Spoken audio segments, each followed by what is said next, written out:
Welcome to FacingMelsMusic.com podcast, featuring some of the most heartwarming stories from musicians all around the world on FacingMelsMusic.com.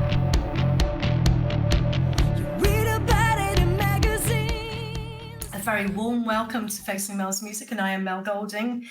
And I have a really, really special guest, and I've been so looking forward to speaking to you because I think you're actually the first, cabaret artist that I've actually spoken to, which is going to be really interesting because it's coming from a whole new angle. Warm welcome, Brian De Lorenzo. How are you feeling? It's lovely I'm to see well. you. Thank you. It's great to be here. Great, good. And it's exciting times for you because you've released a single, haven't you? I have. Yes, that was in May. Is that right? In May, yes. Yes. Now, Brian, am I right in saying you're an award-winning singer, actor, recording artist, and songwriter? That is correct. That is amazing. And you're based in New York? I'm based in Boston. Oh, you're in Boston. Oh, yes. Okay, right. Okay, but you've traveled around a lot, haven't you? I have, yes. Right. I was recently performing in Colorado and Provincetown, Massachusetts. And the show that I did, which is a celebration of the songs of Frank Sinatra, Great American Songbook. Yeah. I've performed in Mexico and in London, at New York, Rochester, New York. Yeah. Right. Goodness me. Yeah. Yeah. That you must. And this is what you do. Is this your entire career, or are you doing other things as well? Well, I have what I call a day job. Okay. To make ends meet. As we all do. Yes. Okay. Yes, I work for a nonprofit senior services organization. Okay. So we assist senior citizens so that they can stay in their homes instead of going into nursing homes or assisted living facilities. Right. Okay. Yes. Oh, how lovely! All a good cause. Yes. I get the sense that just from looking at your work, we'll talk about your songs in a minute, and I just get the sense that you have a big heart. You're someone with a big heart. Yes. Thank you. Yes. I am, and I can get very emotional when. Right. Okay. Yes. God bless you. Yeah, I did sense that. I could sense that. I got that a lot. So that's really, really exciting. So, okay, there's lots to talk about here. There's you're performing. I'm really curious about when you started, because I guess you've been doing this for quite some time, since childhood. Is that right? That's right. Yes. Okay. Tell me a little bit about how you started, how you got into the whole world of music. How did that start for you? Well, it started with family and school. My father was a singer, so he sang weddings and funerals and church choir, and we also, my sisters and I have four sisters. We're all musical, and we went to Catholic school, and also we sang in school. And my parents must have noticed that I really enjoyed music, and they decided to buy a piano. And asked me if I wanted to take piano lessons. And I said yes. So when I was 9 years old, I started taking piano lessons. Okay. And my father was singing in a community chorus called the Fine Arts Chorale. And they were doing a performance of Benjamin Britten's St. Nicholas cantata. Okay. At the local high school, and they needed three boys to do just one small scene. And I think my father must have recommended me, and so I was one of the three. I don't know if you know anything about Benjamin Britten and a little, yes, the St. Nicholas cantata. Well, there's a scene with what they refer to as the pickled boys. Okay. So we just had one page of music to sing. Right. I think there were two of us were sopranos and one was an alto. Right. And then so that led to a nun at the school that I was at attending the concert, and she saw me sing and said, "Oh, I've learned of a music school, a choir school for children that just started a year before that." And so she recommended that to my parents. And then the following year, I joined that choir school. So, which met on Saturday mornings from, I don't know, 9 to 2 or something like that. So for the next 4 years, I did that. I learned to read music and learned to play the recorder. Amazing. And learned to sing with others in a children's choir. So that's amazing. That's really great. So you did, because I was going to ask you about any kind of formal training or any kind of training that you had, maybe even with your voice, and so it feels like you had some there. Did you have any subsequent training later in life? I did. So of course, taking piano lessons, I'm also learning to read music, and I decided at the surprise of my parents that I did want to go into music at university. So I did that. Oh, I also, when I was in high school, I started taking some voice lessons from the man who ran the choir school when I was younger. So that's interesting, because I was just thinking about, for a boy, obviously the voice breaks. So did you have issues around that, or was there something around that you had to work around that? Did that come up? Well, it happened rather quickly. So when I was 13, the choir school performed with a local symphony orchestra, and we performed Gabriel Fauré's Requiem. I don't know if you're familiar with that. I don't, no. But there's a piece in it called Pie Jesu, which is for soprano, and often a boy soprano will sing that. So I sang that at 13, so my voice hadn't changed yet. Not yet. But by the fall, so this was in May, I think, of that year. By the fall, I was an alto. Okay, right. So it happened. That happened rather quickly, and I don't know how long I was an alto before I then became a tenor. Right. Okay. I mean, how did you cope with that? How did you feel about that? Was that like disastrous for you, or was this a welcoming change? I don't remember it being an issue. I did when I went to what we call junior high school, which is the 7th, 8th, and 9th years. That was, I was going from a Catholic school to a public school. What we call public school in the States. Yes. And that wasn't a comfortable time for me. Right.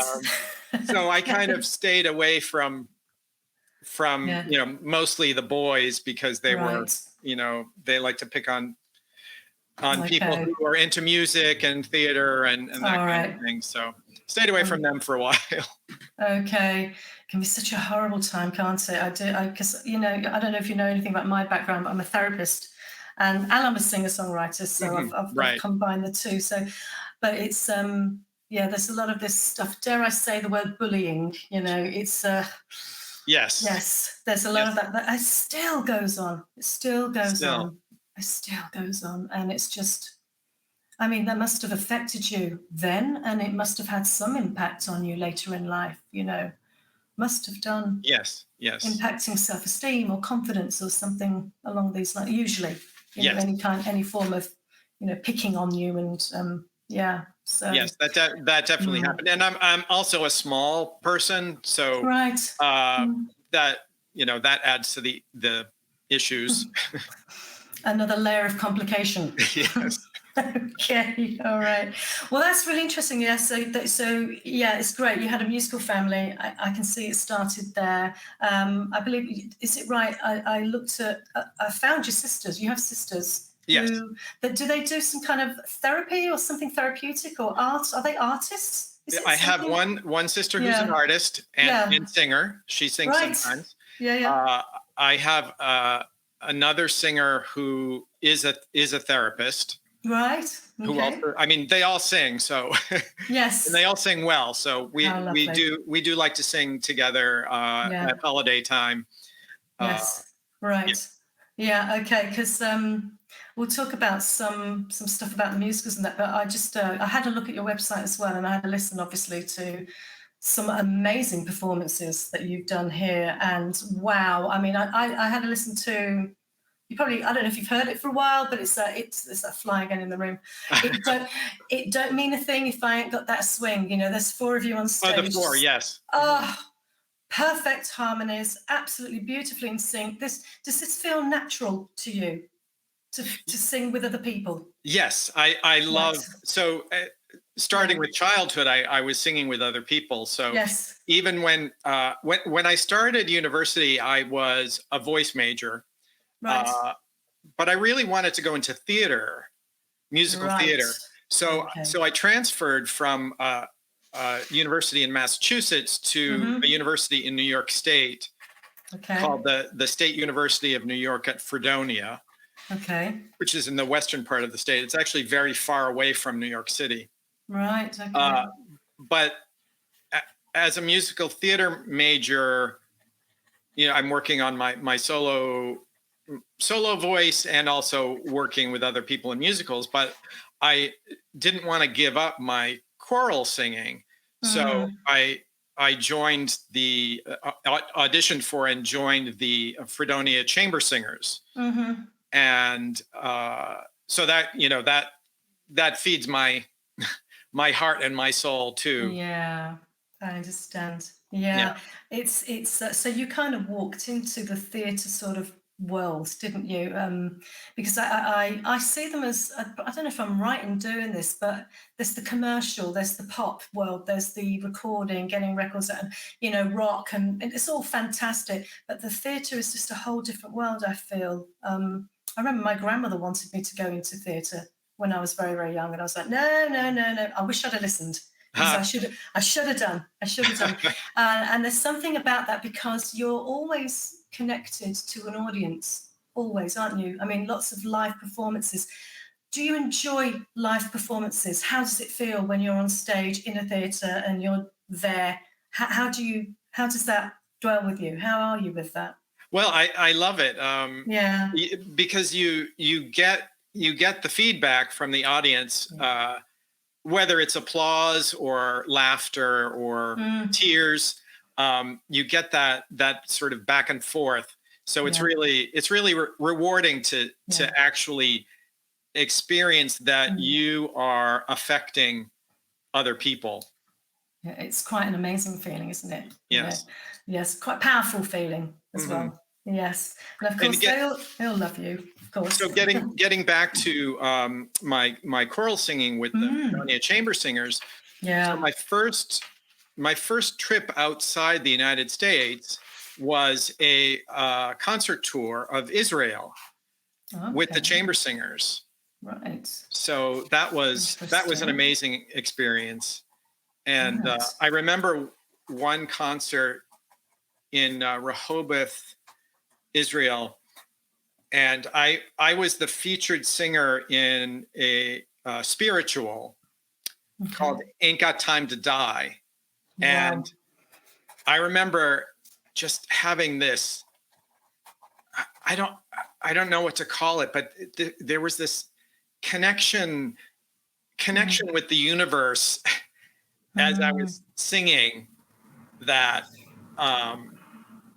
It was very moving to me, and I think to the audience and to the other singers in the choir who were singing the choral part. So that kind of taught me to be aware of, you know, not just my singing. It's more complicated than just the singing.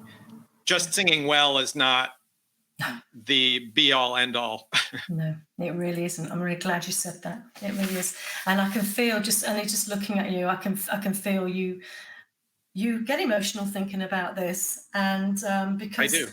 it's, of course you do, and it's wonderful that you do, because it really shows how humane you are, and you're in touch with spirituality, your spiritual side, and you're looking at connecting with people. And like you say, it's not just about having a good singing voice, or it's so much more. There's a soul connection, and it feels that that's where you go, which is why you are capturing the audiences in the way that you are, because you're reaching them on this soul level, and that's what I'm feeling. Mm-hmm. And I feel that is more, correct me if I'm wrong, is that more important to you than anything? Is that soul connection?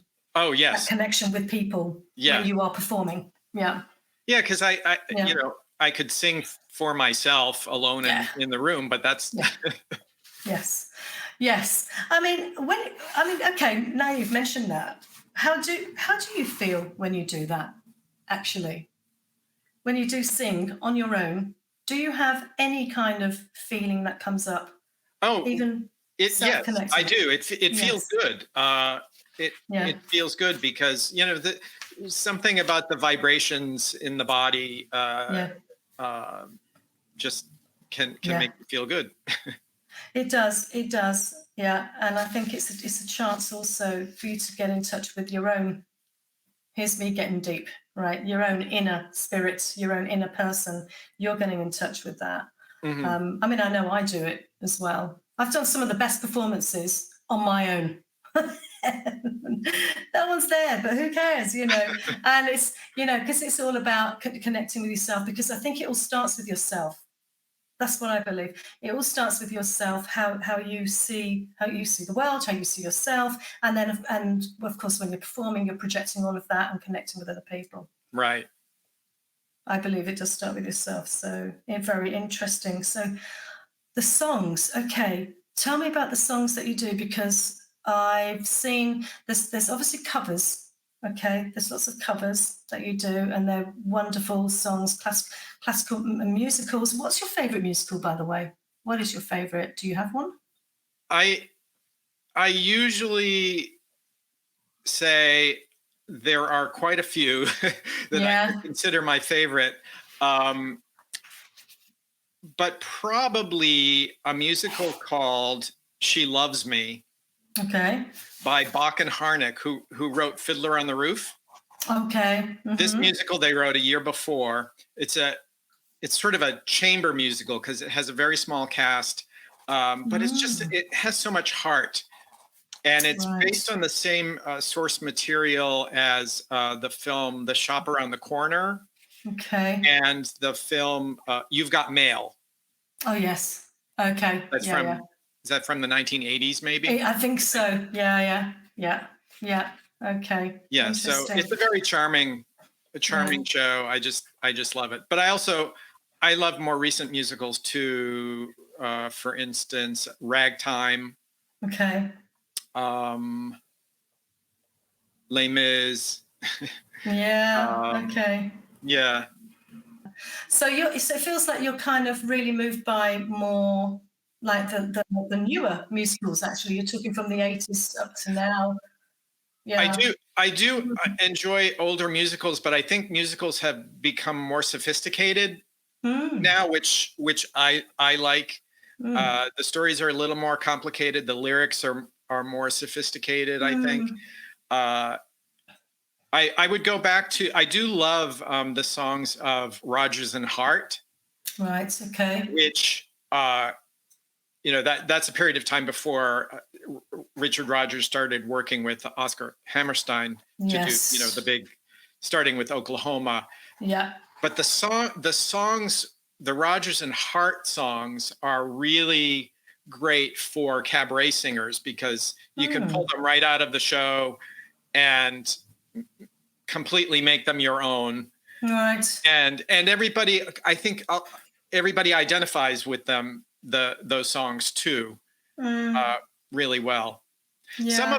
Some of the more recent musicals are also harder to take out of context to do in a cabaret, because they're so specific to the characters.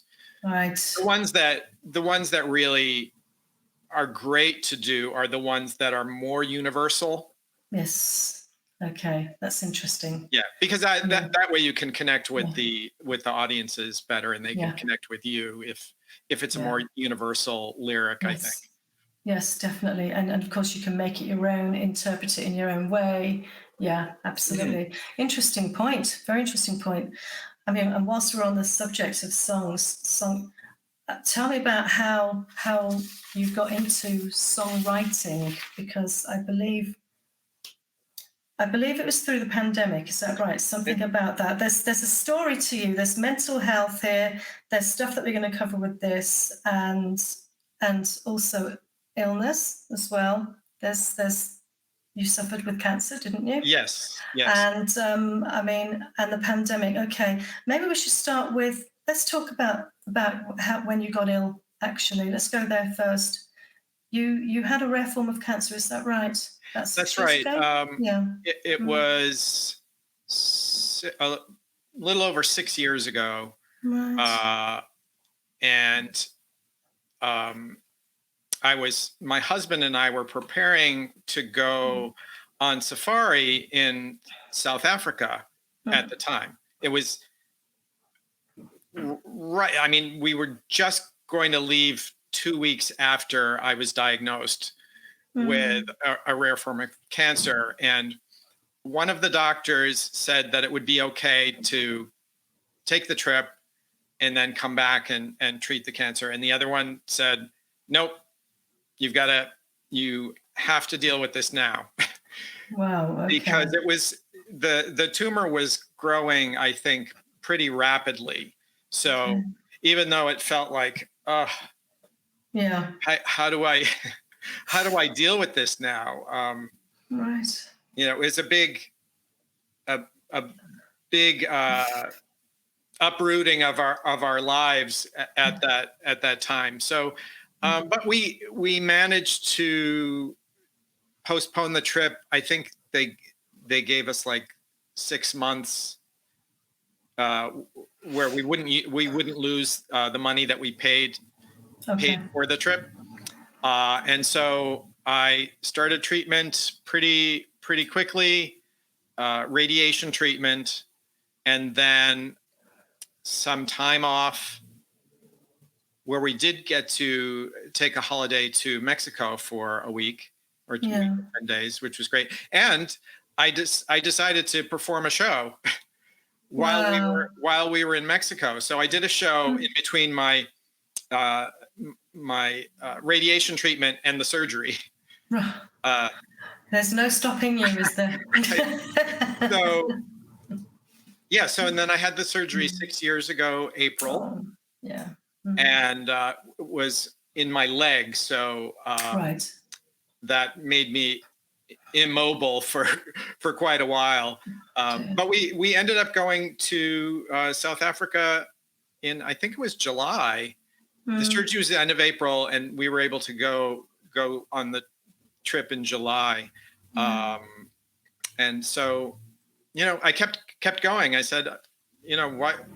I'm not going to just be sad all the time. And in fact, I decided, well, it's great to laugh, and laughter is a healing thing. So I spent quite a bit of my downtime where I couldn't work, watching outtakes from sitcoms on TV, and Carol. Do you know Carol Burnett? Yes. So Carol Burnett had a 1 hour variety show in the late 60s and the 70s, and just watching the outtakes from those. I laugh till I cry, which is such a healing process. Yes, I agree. Absolutely. They say it's the best medicine, don't they? So yes. Absolutely. So you got through. I mean, well done. I mean, it must have been incredibly difficult to go through that. And did it come as a shock, the news, when you had it? Was it shocking? It was quite shocking. Right. Yes. Yes, because I didn't really know anybody close to me who actually had cancer, who was young, who had cancer. I think I had older relatives who had died of cancer, but this was new. Yeah. So you had to get over the initial shock, and then you had to carry on, and then go through and there's a process, and it feels like you went through your own process, and you found something, a tool that helped you through it, which was laughter. Yes. Yes. Yeah. And of course, music, performing. of course, is yes. is helpful. I mean, for me, although I grew up listening to pop music, as well as Broadway and musicals, I've always loved classical music too. Okay. So I generally listen to classical more than anything else. Yeah, it's lovely. Yeah. Do you find it calming to listen to it? Do you find it a very calming thing? I do, and it also depends on what type of classical music I'm listening to. There's Baroque music is good for background, but I also am very fond of the late Romantic music of the late 19th century, early 20th century. That really moves me too, and I love the surge of a big orchestra like Gustav Mahler's Second Symphony or Mendelssohn Violin Concerto. All of the great romantics I really love. Yeah. Oh, that's lovely. Yeah, it sounds like you really know your stuff. It sounds like you've really spent many years listening, learning, and really exploring all of that. And you really are solid in that field, and that is your specific field, which is amazing. Let's talk about your songs now, your writing, because I'm really curious about that, because obviously doing covers it's fantastic, to actually take a song and make it your own, do it in your own way is absolutely wonderful. But there's something about songwriting which is putting yourself into that as well, and then performing that. Tell me about how you got into songwriting and when that happened. Right. So when I was in university, I did a little dabbling of writing some piano pieces, but never took it anywhere. Right. And then during the pandemic lockdown, I learned about an afternoon workshop in songwriting, and I thought, well, let me try that. Let's see what that's like. And I thought, okay, this is really interesting. And I realized that I had a desire to be a songwriter, but I never thought that it was that was something I could do. Yeah. Other people do that, and they do it great. Right. Yeah. So how could I even think of myself doing that? But then I took a week-long workshop, and I got really into it. And then I said, okay, I'm going to take a year-long intensive songwriting workshop based in London, which I could do because everything was now online. Yep. So that was a great plus. That was a great plus. Yeah. Okay. And I think the first thing I decided I was going to do was take one of the piano pieces that I had sort of started writing when I was in university and see if I could turn it into a song. Brilliant. That was very hard to do. Right. Because it was that piano piece was so ingrained in me as a piano piece. I didn't really know where to start.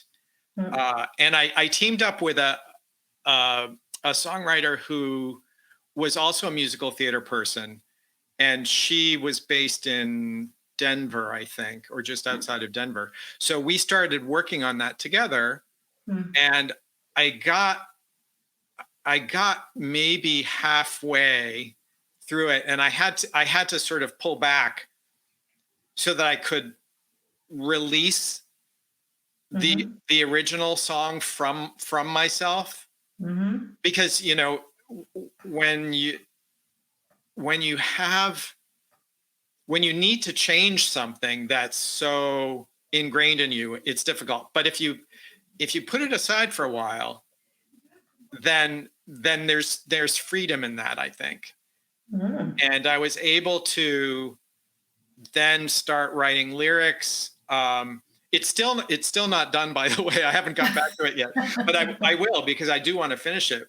But I did at some point. So I started hearing melodies in my head or phrases, and I would jot them down on my phone, or sing a melody into my phone. And one day the phrase "things will get better" popped into my head, and I thought, okay, yeah, that could be a song, and it's kind of appropriate. We're in the middle of a pandemic. Everybody's stuck in their homes for the most part, and based on history, things do get better at some point, right? So absolutely, especially if you have a positive outlook. Yes. So I did sit down and started writing the song, and I don't even remember, if I just took that phrase and started writing words, or I started writing a melody to that phrase, and then it all came out sort of together. I think it wasn't one or the other first. And I finally, when did I finish it? I finished it. I didn't finish it until after my year in the songwriting course. Right. But I think I finished it in around February of 2022. And then I decided, okay, I had released an album of covers, musical theater and cabaret covers, in March of 2020. No, in February of 2020. And I was preparing to do a concert, a CD release concert, in March. I think March 16th or 17th of 2020. And the week before the concert, the lockdown started happening. Yes. So that had to be canceled. Yeah. But in 2022, I said, I think it's time to have that CD release concert. I'm going to do it, even though the CD is almost old now. I said, I'm going to do a CD release concert in November, which I did. But I said, I'm also going to perform the song that I wrote. So I performed it in November at my CD release concert for I Know More Now, which is the name of the CD. Yes. And then I said, okay, I want to go into the recording studio and record this and release it as a single. So I'm going to do it. My accompanist for the CD release concert, who was also my accompanist and my engineer for the CD I Know More Now, was the music director for the single. So we recorded that probably I think in January of this year. And then I said, okay, well, let's see when to release it. And we released it in May. It turned out that May is Mental Health Awareness Month, which I didn't know when I decided to release it, but it's a good song for Mental Health Awareness Month. How amazing. What incredible timing. What a story. Amazing. Yeah.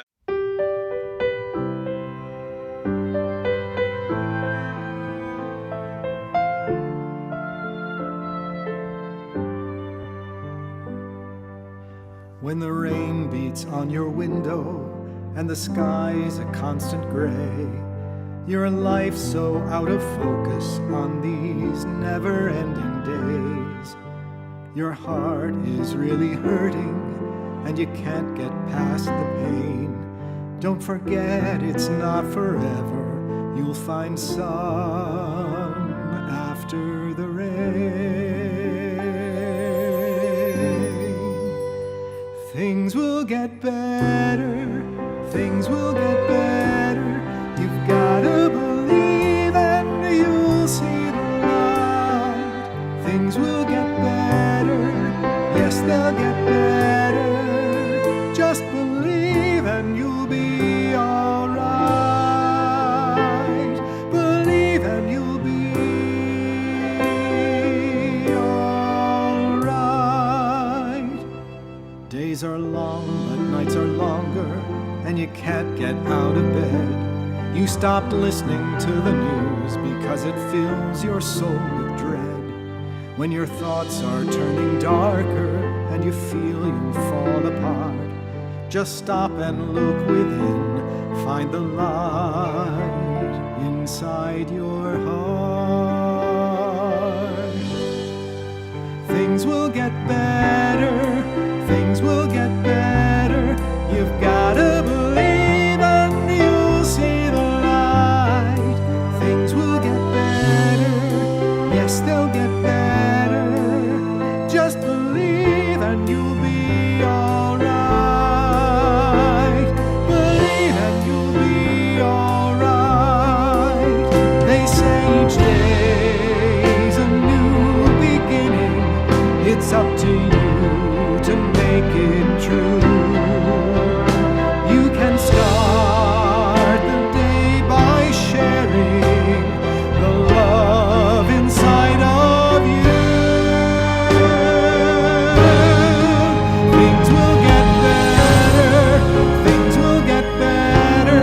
You've gotta believe and you'll be the light. Things will get better, yes, they'll get better. Just believe and you'll be alright. Believe and you'll be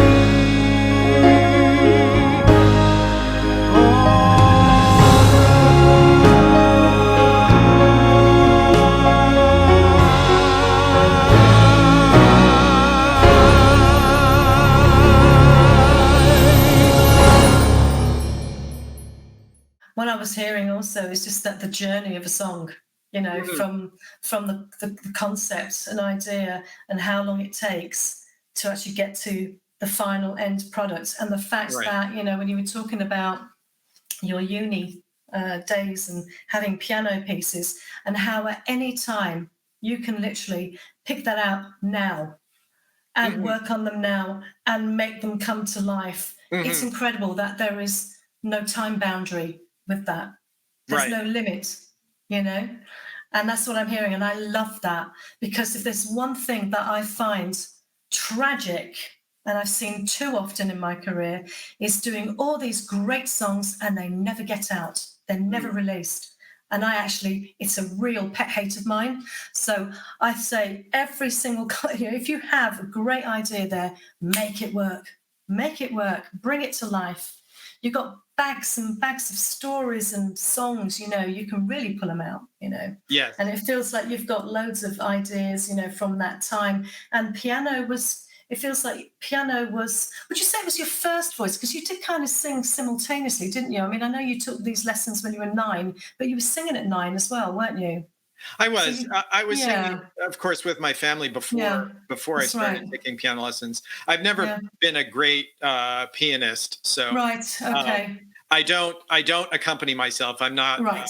I'm not Yeah. confident enough to do that. I understand that one. That's fine. But it's great. It's great because I do think I sort of think pianistically when I'm reading music, Yes. and when I'm writing music, I use the keyboard to compose. To help you, to compose, absolutely, So it's really wonderful that you actually can do that, and so that's all about the pandemic. Okay, so on the mental health, now we've talked about mental health, because of course that's an area that I'm really super duper into. Mental health performing artist as well.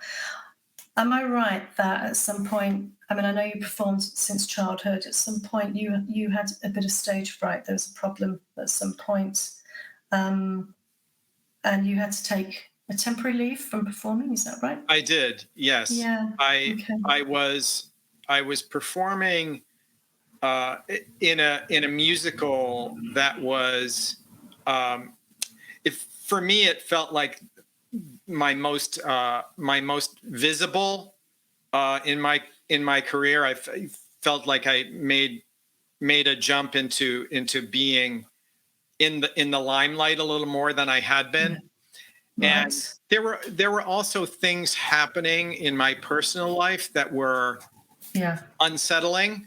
Mm-hmm. And I think it all joined together to tell me that it was time to start taking care of myself a little bit better. Okay. But it was scary. I had been performing since I was a kid, and I was an adult now. Mm. And this suddenly happened. Yeah. And I didn't know where it was coming from. I, had never been to a therapist before, so I didn't know what to do. But I had a voice teacher who, actually, he was a voice teacher of friends. He wasn't my voice teacher, but a friend of mine suggested that I go see him and maybe he could help me out, which he did a little bit of help there. But then I did start seeing a therapist, which was definitely needed. Helpful. Yes, needed and very helpful. So I did stop performing for a while. And when I went back into performing after, I forget how many, it was probably a couple of years. I did it sort of gradually and safely, so I felt safe, which was singing in a chorus. Okay. Good. Not being the star of anything. Interesting. Yes. So it was less. Okay, there's huge anxiety around that. There's, especially when all eyes are on you, that spotlight, it's anxiety rises because there's lots of expectations. Right. And you probably felt something around having to live up to those expectations. Right. And being on form all the time, particularly when you're making it and you're doing more and more and you're more in demand, it means you've got to keep up the pace. And I think this is what happens to a lot of performing artists who actually end up having breakdowns because of this, because the pressure is enormous, and it feels like the pressure was enormous for you. Yes. Pressure, I think the pressure that we put on ourselves, as well as the pressure that other people put on us, or that we think other people are putting on us. I mean, sometimes it's in our own heads, right? Yeah. Perception. Perception, yes. The perception, your perception of other people's perception. There you go. Yes, right. Okay. Which may not be correct. Yes. Absolutely, yes, absolutely right. You're absolutely right, and it sounds like it all came to a head for you. Obviously, there was something going on in your personal life as well, which just exacerbated. It was just another layer, wasn't it? That further compounded the problems. So, taking a break was important to do. That's kind of the message here, and seeking help through that process to try and get better and to put things. Did you find the process of therapy was putting things in perspective again? Was it more like that? I mean, what angle can you think about, the angle that you were working on, or was it dealing with the situation, the issue at hand at the time, or was it a combination? Well, I think the initial part of it was just sort of talking about what's happening in my life and what do I feel about it. And, that then, of course, a good therapist has great perspective about what what he or she is seeing. And I think that perspective is important, and simply speaking your story, your feelings is so helpful, because sometimes we don't share that with other people. Right. Yeah, I've kind of been a pretty private person my whole life. Yes. So, part of that is holding all the feelings inside, because you're afraid somebody will react negatively, or they won't like you. Yeah. I mean, we're taught, I think, growing up, going to Catholic school, we're taught that we're taught to keep our feelings inside, I think, which is not healthy. No, it's not. It's not. And it's amazing how often I've sort of heard this, through people's experiences of childhood, and around religion, dare I say it as well, some which is holding stuff in and not being able to express. So there's something about that, even though singing is an expression, and that probably was very cathartic for you and helpful, it just came to a point where it wasn't enough anymore. And you needed to speak a truth, an underlying truth that wasn't necessarily even coming out in songs anymore.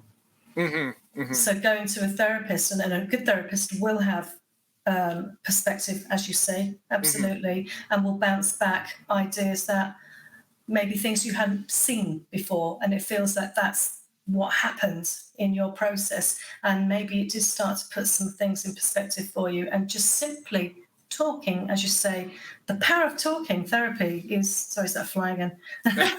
It's a fly again. The power of talking therapy is, it's just that there's nothing that can, that comes close to that, actually, when it comes to just sharing with another human being what's going on. And it feels like you really needed to do that at that point. Yes, definitely. And just as when I had my cancer diagnosis, at this time in my life, I needed to stay away from anything negative or scary. Okay. And so whenever I watched television or films, it was always romantic comedies and other kinds of comedies. Stay away from anything that's got gore and murder. Yes. No, don't anything do that's going to cause nightmares. I try and stay away from those anyway, to be honest with you. It doesn't, especially just before you go to bed, you don't really want that on your mind, do you?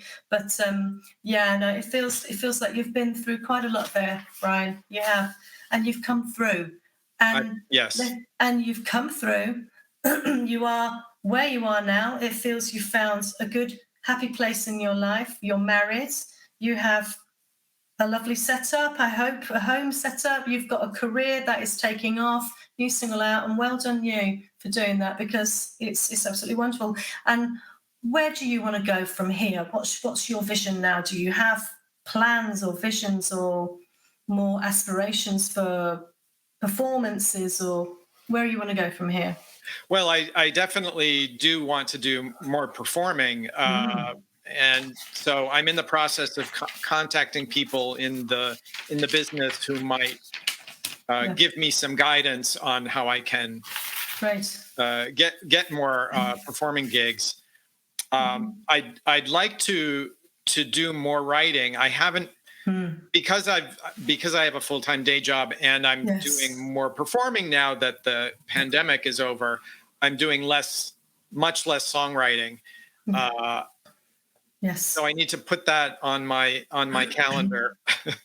Sit down and because I know now that I can do it. It's not just other people who do the songwriting. Yeah. How liberating is that?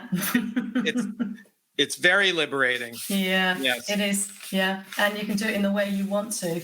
as well and have it exactly as you wish, and you have people that accompany you. I'm starting to do the same thing too, so it's wonderful, isn't it? So Yes. Oh, that's great. Good. And so do you have any live performances lined up? Like, where are you performing next, or you're in the process of sorting that out right now? Yes, in the process. I don't think I have anything on the calendar yet, although I have been asked to be a featured performer at Cabaret Fest in Provincetown next June. Cool. So, and that's the theme of that week. So it's a week-long festival, right? Monday through Sunday, is the golden age of nightclubs. Right. So that would include Las Vegas in the 1960s, where all of the greats performed. The Rat Pack, and Rosemary Clooney, and so many wonderful singers from the late 50s into the 60s. Wow! So I have so many songs too. I am going into the recording studio soon. I think the end of this month, to record a lot of the Great American Songbook songs that Tony Bennett and Frank Sinatra sang. And I'm calling it my little big band recording. Nice. I like it. That's great. I love it. I like the little bit of humor on there. Yes. Of course. Of course. Oh, Brian, it's lovely. It's been absolutely wonderful meeting you and hearing your story. You're quite very inspirational with the journey that you've been on, and you've come through so much, and you're still there. And not only are you still there, you're now soaring to the next level, because you're implementing now your writing, your words, your music. Music, and that's exciting. That can go into a whole other area. That's a whole other level. Yeah, well done, and congratulations. And thank you very much for coming. Thank you so much, Mel. I've really enjoyed this. Great, thank you. Read about it in magazines, the news headlines.